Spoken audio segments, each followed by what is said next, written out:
je te l'ai dit aussi, parce qu'aujourd'hui, en 2025, c'est difficile de trouver des vivants suffisamment nombreux pour constituer une armée de vivants, et une armée qui soit pacifique, pas belliqueuse. C'est difficile. On trouve plus de morts pacifiques que de vivants pacifiques. Voilà. Allusion à l'actualité. J'ai envie de dire, et je m'arrête, ça va amuser notre ami peut-être, mais je suis en train d'écrire le prochain, j'ai le titre, le prochain, Cadavéré. Je n'expliquerai pas pourquoi. Cadavéré, j'ai le titre, j'en ai écrit déjà un quart. Eh bien, je n'expliquerai pas pourquoi une des armées des morts, mais j'ajouterai à ce que vient de dire Jean-Michel, qui est déjà assez étendu, j'ajouterai que ce titre est présent tout au cours du roman, non pas de façon explicite, mais de façon totalement implicite, jusqu'à la fin, où on trouve par exemple l'expression « progresse une infernale armée des morts ». Et puis je m'en voudrais de ne pas le trahir à nouveau, en signalant que ce titre a aussi un certain lien avec la chanson, ce qui est un peu révélé dans le roman, qui en dit beaucoup sur lui et sur sa construction, et c'est tant mieux. Il dit donc un impératif, celui de glaner son titre dans une chanson française qui aux larmes l'émeut. Voilà, qui complète sans clore la discussion sur le titre du roman, mais c'est vrai que les noms et les titres d'ouvrages, à mon avis, ont souvent une très grande importance. Oh, Vincent, je ne l'ai pas dit dans la vidéo que vous avez tournée, je le dis ici, hein.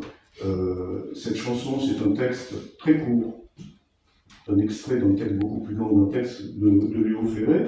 Et il se trouve qu'il y a une vingtaine d'années, Noir Désir l'a mis en musique, et je trouve notamment que la version live, moi, elle m'émeut beaucoup. Alors je sais que parler de Noir Désir aujourd'hui, on se fait engueuler, mais voilà. Mais ça vient de Noir Désir et de la chanson, du texte de Léo Ferré. C'est peut-être ce qui permet de faire un premier petit pont du côté du lieu et du côté de ce qui est évoqué de façon allusive dans le roman sans le mot explicite qui était évidemment totalement inexistant à la fin du XXe siècle par exemple. Je veux dire d'évoquer deux morts troubles présentes dans le roman à deux générations d'écart, de morts troubles qu'on pourrait qualifier aisément si elles étaient répertoriées comme volontaires de féminicide, et donc voilà qui déjà met en relation trouble ces noirs désirs qui viennent d'être évoqués. Et puisque nous sommes ici, comment s'en priver, je crois qu'on peut passer maintenant à un autre élément important du roman, c'est-à-dire son double ancrage avec un A et un E dans le lieu où nous nous trouvons et un peu plus loin de ce lieu où nous nous trouvons, c'est-à-dire le Médoc. Donc il y a évidemment une présence riche, importante du Médoc dans le roman et de l'allée et venue aussi à travers les rapports troubles du personnage principal, de l'allée et venue, des allées et venues qu'il fait entre le Médoc et Bordeaux. Et puis enfin, toujours pour le lieu et toujours pour l'importance des noms, eh bien, le château où tout presque se passe, c'est-à-dire le château Barouille, le vignoble dans lequel se déroule l'essentiel de l'histoire. Mais bien sûr, Jean-Michel, à toi la parole pour développer. Alors, c'est aux lectrices et aux lecteurs de dire si mes intentions sont un peu moyennement, beaucoup passé dans le texte. Et ce n'est pas du tout une position spectaculaire au sens de Debord. C'est pas du tout. C'est pas une posture, mais ce texte ne m'appartient plus. Il vous appartient.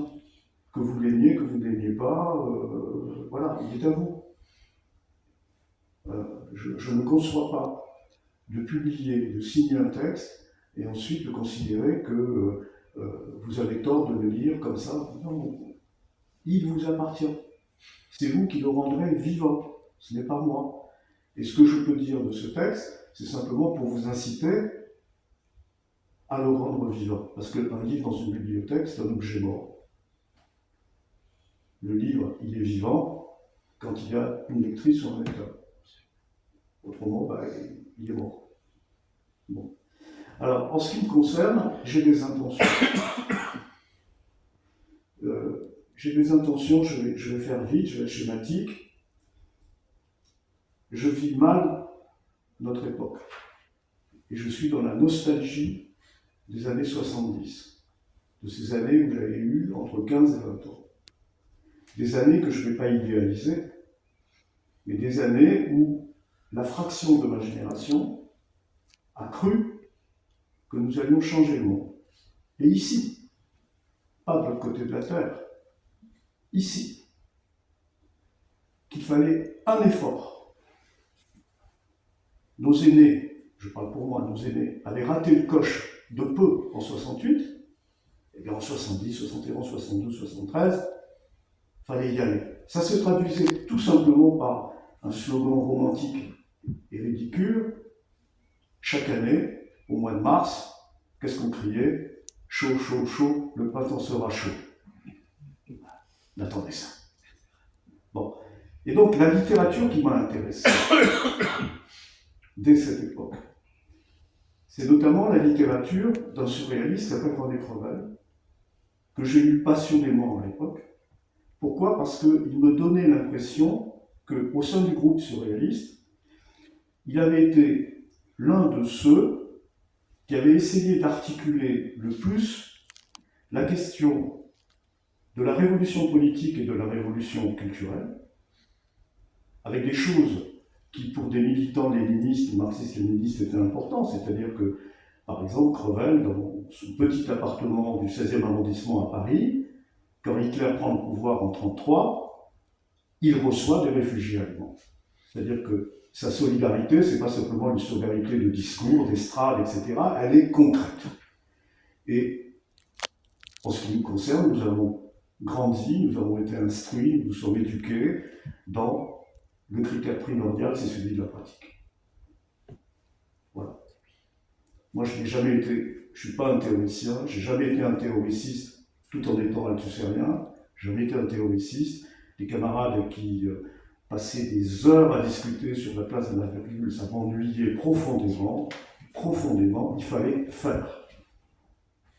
Et tant pis si ce que l'on écrivait à propos du faire n'était pas juste. Qu'est-ce que ça veut dire, la justesse?